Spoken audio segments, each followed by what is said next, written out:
Good morning, everyone. It's D. Bailey here. Hope everyone is having a wonderful day. I just finished up my morning work regiment. I'm back at home now. I'm about to do some outdoor stuff and kind of show you guys some of the things that I like to do in the spring and summertime and kind of just reveal, who I am as a person. But yeah, I want to get you guys started with just to show you what I have, some of the things that I've worked on and I've accomplished. This right here is a pomegranate tree. I want to say this is my second year with it. I actually have three. This right here is an apple. But this right here is the third pomegranate. I want to say this is about year two. The other two are, I believe, year three. Year two of me having them. And I think this is the 2 years old and 2 years me having it, second season. This right here is an apple seed that actually grew from seed right here. I actually took some apple seeds, put them in the refrigerator. From my understanding, the way apple trees grow is that they require like a flashing or a cooling period, which simulates the fall before the spring. All right, so to streamline the whole natural process, you put the seeds inside of a bag in the refrigerator for, I believe, about 2 weeks. Then after that, you take them out and you begin the germination process under normal conditions, which are like 70, 80 degrees, I believe. But yeah, these are some of my hobbies. I've been doing this for quite a while now. Something that I really got heavily into during COVID. If anyone, I encourage everyone to actually try to grow some of your own items, not for survival, for the spiritual part of it, or the just the it's very soothing, very soothing. Products right here. See that right there? This is something that I bought. I'm always buying something just to experiment with my products.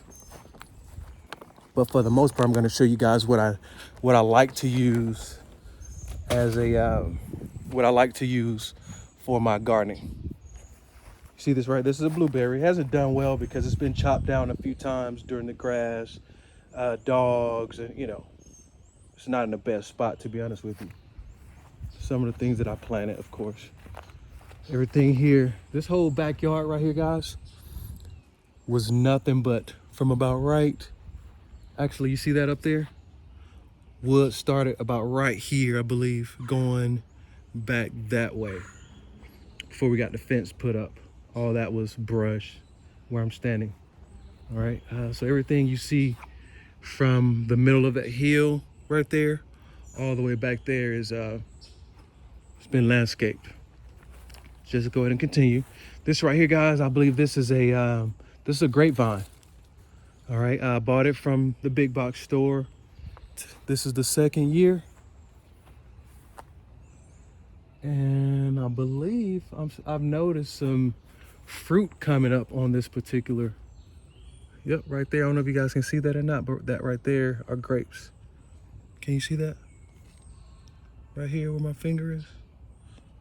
Right there. Those are grapes. Very small. So over the summer, they're going to start to develop. There's some more right there. You see that right there? Those little right here at the tip of it, right there. Bam. All right. So coming down here, this is my compost bin. I think I have videos on this right here on a different channel. But this right here is my compost bin. I haven't done the best upkeep with it over the last few years, going through a bunch of different stuff. But this right here is what I normally use to for my soil.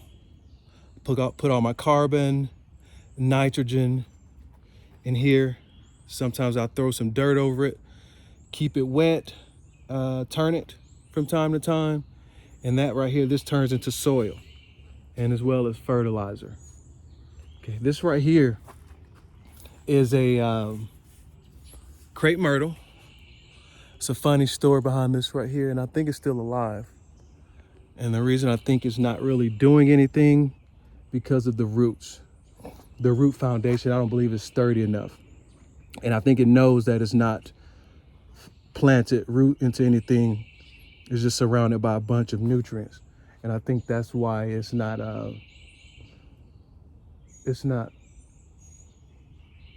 coming out this season. And the reason I think it's actually still alive. You see this right here? You see that right there? That's life. That green, if it were dead, it would have dried out. You notice right there? That's life right there. And I truly believe that once I get this in the ground, it will start to do something. Okay, so let's keep it going. I think it was the year before last, I had a garden right here. This square area, I grew tomatoes, spinach, cucumbers, and squash, I believe.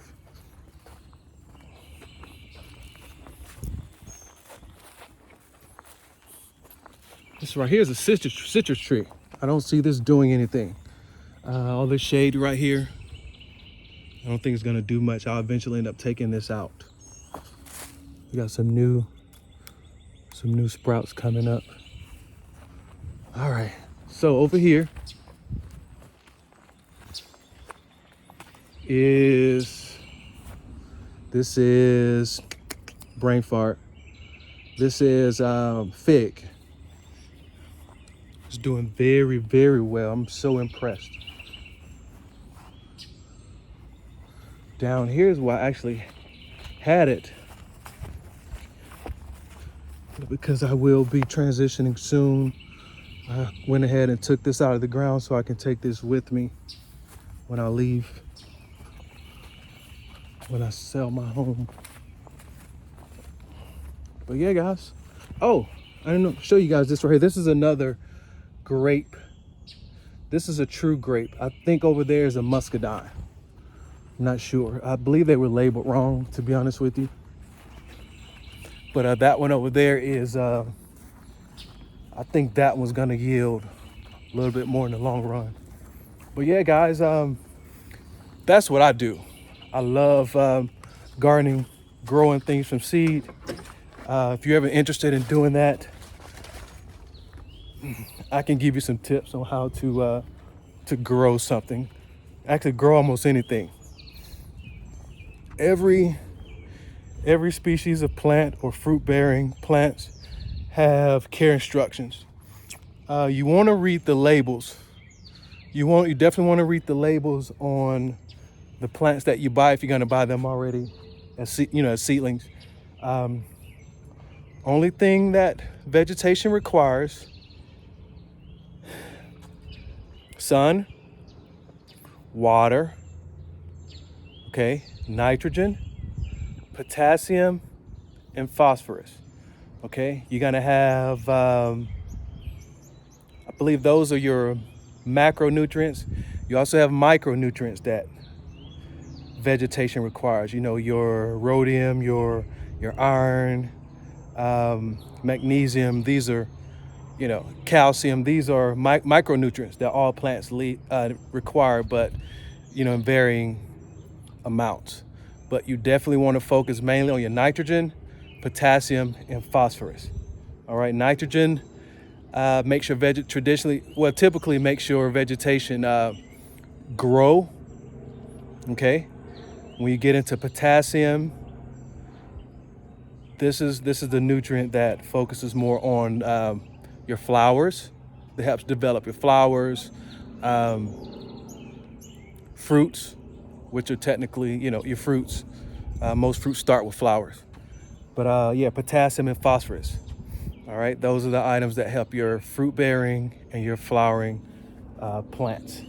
Remember, nitrogen, however, helps growth. All right, make your plants grow tall and leafy.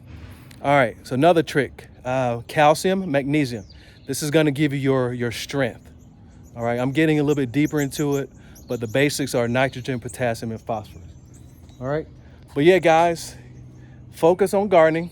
Get you a varying level, of gardening going on, whether just for your personal use. Grow only what you like, in my opinion. If you want to be as, effective as possible, grow what you like. Don't, try not to produce something that's going to go to waste. And if you do, however, do that, if you want to decide to do it, to learn, grow something that's easy. Tomatoes are fairly easy. Cucumbers are fairly easy. Give it a shot, give it a try. And if you have anything left over, pass it around. Okay. Experiment with, you have neighbors that may eat them, pass along to them. All right. But at the same time, you will be learning. But yeah, guys, don't, the whole green thumb thing that people, we've heard used quite often. And there's no such thing as a green thumb. It's basically just knowledge and information. All right. Hope you guys enjoyed that. It's springtime. Get out there, live life, learn, get back to the earth and learn some new stuff. Thank you guys for watching. Don't forget to subscribe. Click the notification bell below. Like, comment, and be sure to share this video. Hope you guys are doing well. And I will see you next go round. Peace.